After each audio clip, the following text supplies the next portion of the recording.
So good to have you join us today. Hello and welcome to Business Daily. I'm Lee Ji-yoon. We have a lot on our plate today, so let's get started with a look at the day's highlights. Despite its ability to push out information communication technology products, Korea is not getting the most out of them compared to other countries. Are we going to see a U.S. rate hike this year? We'll sit down with an expert to talk about what might be keeping the U.S. Fed from raising its interest rate. But first, we begin with Korea's export prices, which fell for the first time in 5 months in September, as prices of electric goods and chemical products dipped. The Bank of Korea says the export prices were down 0.6% last month from August, posting a near 2% decline on year. Import prices fell 0.5% in September from the previous month, mainly due to a fall in prices of oil and petroleum products. This extends the on-month decline to a third straight month. Korea's tech giant Samsung Electronics posted a record share in the global DRAM market in the second quarter of this year, reporting the company's highest quarterly figure to date. Industry tracker IHS said Samsung's share accounts for 45.2% of the global DRAM market, up about 1 percentage point from the previous quarter. Samsung's smaller local rival SK hynix followed with a 27.3% share. Both Samsung and SK hynix combined, Korea's market share in the global DRAM market reaches over 70%. Korea boasts one of the strongest IC sectors in the world when it comes to pushing out cutting-edge products. But in terms of extracting the optimal value from them, it lags behind the rest of the pack. Our Son Jang-in tells us more. According to a report by the Korea Productivity Center, Korea created the least added value in the use of information communication technology among 10 IT leaders in the OECD. The value added in ICT using services such as wholesale and retail trade, finance, and insurance shows how effectively a country uses its ICT resources. The United States had the most value added at 37.5%, followed by the Netherlands with 37%. Germany and Britain were third and fourth, respectively. Korea ranked the lowest among the IT powerhouses at 26%. Experts attribute the low score to a lack of attention to the technical development of software. They say IT companies in Korea focus too heavily on production and sales without setting a long-term vision to invest in software development. However, in terms of the value added in its ICT producing industry, Korea came second at 9.5%, trailing behind Finland. Market watchers say the government, apart from deregulation, must come up with other measures to help promote investment in the ICT sector. They identified Internet of Things as one of the most promising fields that can attract investors currently reluctant to make investments due to the sluggish economy. Son Jang-in, Business Daily. It was first expected to happen in September, but it never did. The U.S. Fed Reserve rate hike has been long on hold, and now the word in town is that it might not happen this year altogether. Why the continued delay? Let's find out. The U.S. Federal Reserve was expected to raise its federal funds rate for the first time in nearly a decade this year. But it pulled back from that decision in its last meeting in September over concerns that China's economy is slowing and there's still much volatility in financial markets. With the Fed scheduled to hold 2 more policy meetings this year, eyes are now on whether the rate liftoff will actually happen before year-end. For most FOMC participants, including myself, we currently anticipate that achieving these conditions will likely entail an increase in the federal funds rate later this year, followed by a gradual pace of tightening thereafter. But even with this statement, a growing number of economists have shifted their forecast to seeing a rate hike in early 2016 on the back of weaker U.S. data. The Fed's Vice Chair Stanley Fischer also said that raising interest rates this year is quote-unquote an expectation, not a commitment. And to tell us more about this, we're now joined by Professor Yang Jun-seok from the Catholic University of Korea in the studio with us today. Thanks for joining us today. Happy to be here. All right, so things are not looking too good over in the U.S. right now, with its economic indicators falling below expectations. Can you tell us more about that? Okay, well, the biggest problem during the last month has been that the September's job creation numbers have been very, very bad. They've only created 142,000 jobs during September when they were expecting 200,000 or more. Oh, okay. And even worse than that, they revised the job creation figures for August and July downwards. And historically, during those months, they usually revise it upwards because more jobs have been created than they knew about. But here, it's been the opposite. So the slowdown of recovery has been going on for quite a while. Further, well, the unemployment numbers are 5.1% right now. That seems very, very good. Right. But there does seem to be a lot of what's called underemployment. So people are not having full-time jobs, only part-time jobs, even though they want full-time jobs. And there's a lot of discouraged workers, people who no longer are searching for a job when they actually want one. So that's been going on the Fed's mind. Also, there has been very little signs of wage inflation. When unemployment rate is this low, you usually see inflation going up, but we don't see it yet. So I think all those factors are putting the delay of increase in the rate of interest into play. Well, and of course, China's slowdown, China's economic slowdown is also playing a role in this because the U.S. economy was seen as it was on the road to recovery up until we saw China's economy slow down. With all that in mind, do you think the Fed is going to go ahead with a rate hike anytime soon, or do you think they'll be put off until much later? Okay, right now I'll put the odds at about half and half.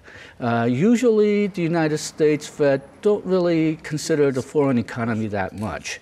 But I think with this China shock that we had during August, it's been very unusual in that the Fed has been explicitly saying that China seems to be a problem. Okay. So that definitely is in play right now. But I think overall, they'll make a decision with their own domestic numbers in mind rather than the international numbers. And as we said a few minutes ago, right. The U.S. numbers don't look very good right now.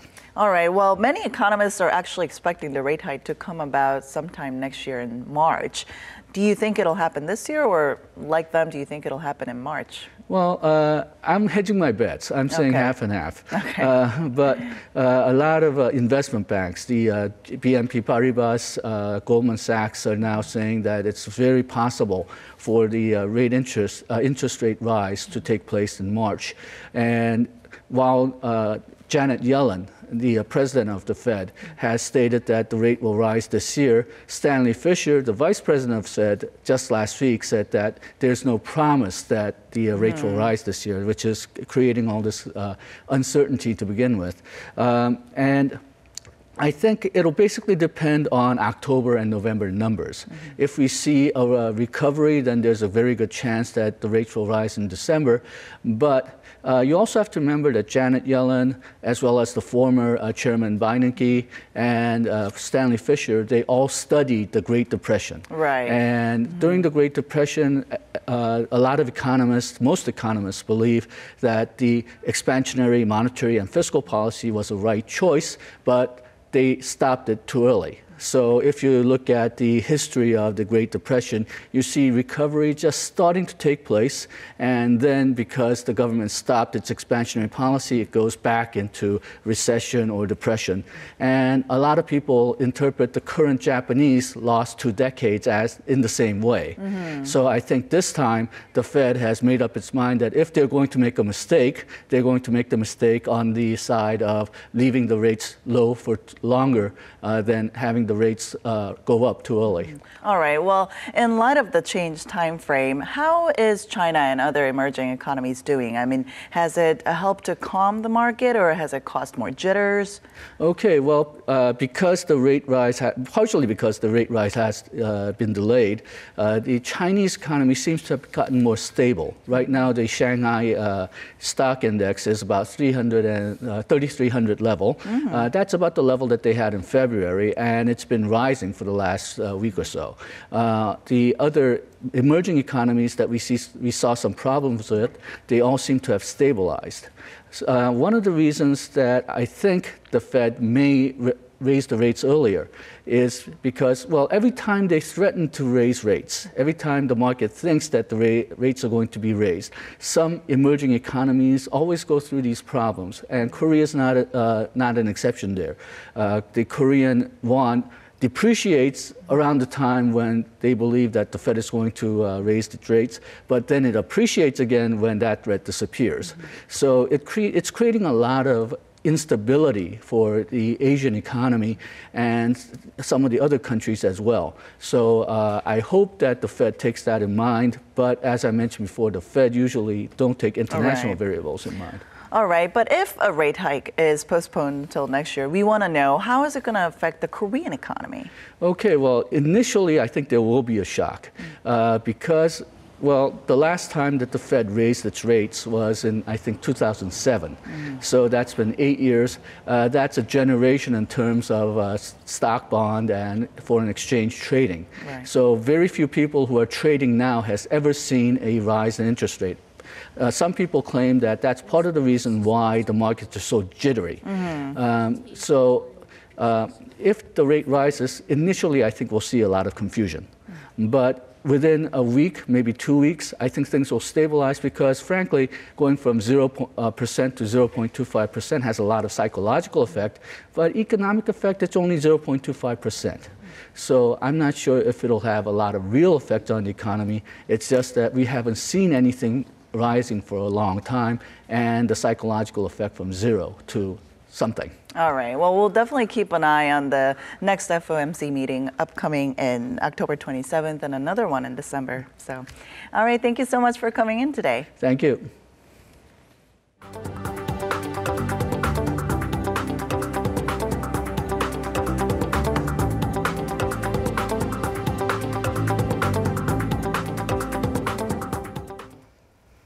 Lotte Group's succession battle is back in the spotlight as the elder son of Korea's fifth largest conglomerate takes further action to oust his younger brother. This as the largest holder of Lotte Holdings gears up for a shareholders meeting on Wednesday. Our Shin Se-min reports. Breaking the long silence, the prolonged fight between the sons of Lotte Group's founder has been reignited, with Lotte Holdings' biggest shareholder, Kwang-Yun-sa Corporation, getting ready for a shareholders and board meeting on Wednesday, all to drive out Lotte Korea chairman Shin Dong-bin from his post. In an email statement sent to the media, Shin Dong-ju, the founder's older son, expressed hopes to rally up enough support at the meeting to have him appointed as CEO as once hoped. Based in Japan, Kwang-Yun-sa Corporation is the biggest holder of the unlisted Lotte Holdings that ultimately dominates the entire Lotte Group. Currently, Shin Dong-ju holds over 50% in stake at Kwang-Yun-sa, on top of support from the founder, Shin Gyuk-ho. In a separate email, Lotte Group in Korea, representing Shin Dong-bin, the younger son, said the upcoming meeting will not rattle current management. In order for the older Dong-ju to secure his position within the group, he would need to win over greater support from within Lotte Holdings, even with the full backing of Kwang-Yun-sa. Just last week, the elder son, Dong-ju, filed a lawsuit against Hotel Lotte and Lotte Hotel Busan, where he was terminated from his position as executive director in July. The failed successor also said he would sue the board of Lotte Holdings and demand his reinstatement on the board, as well as $1 million in compensation for his damaged reputation. The family feud was fired up in July when the founder and elder son Dong-ju tried to sack younger son Shin Dong-bin from Korea's largest retail giant A plan that backfired as the founder himself was demoted to an honorary position. Shin Se-min, Business Daily. It's been a year since a law aimed at curbing excessive discounts on mobile phones went into effect. And although consumers have been able to cut back on telecommunication expenses to a certain extent, there are mixed opinions about the regulation. Our Kim Min-ji takes a look. Until last year, depending on the type of phone plan you got, the prices of mobile handsets varied, with some paying up to double or triple that of others for the same device. To get rid of the unfair pricing system and prevent consumers from losing out, Korea adopted the so-called Mobile Device Distribution Improvement Act, designed to curb excessive discounts provided by mobile carriers. The law gave the public access to price information from the nation's 3 main telecom companies to make the market more transparent and fair. Now a year has passed, and what changes have there been? First, there's been a reduction in household communication expenses.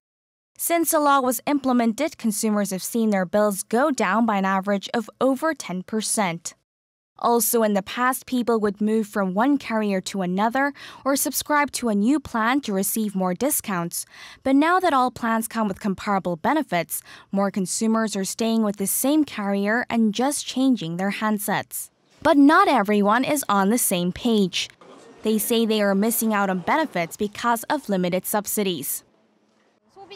Rather than consumers all paying a lower price, we're all paying higher prices. Experts say more fundamental changes need to be made in order for consumers to feel they're reaping the advantages of the regulation. There needs to be measures that take out the bubble in high prices of mobile phones or raise the cap on subsidies. Although the regulation has led to more transparent pricing, experts say there's still a long way to go to improve the distribution structure of the market and provide more affordable options for consumers. Kim Min-ji, Business Daily. And that does it for today. Thanks so much for watching, and see you soon.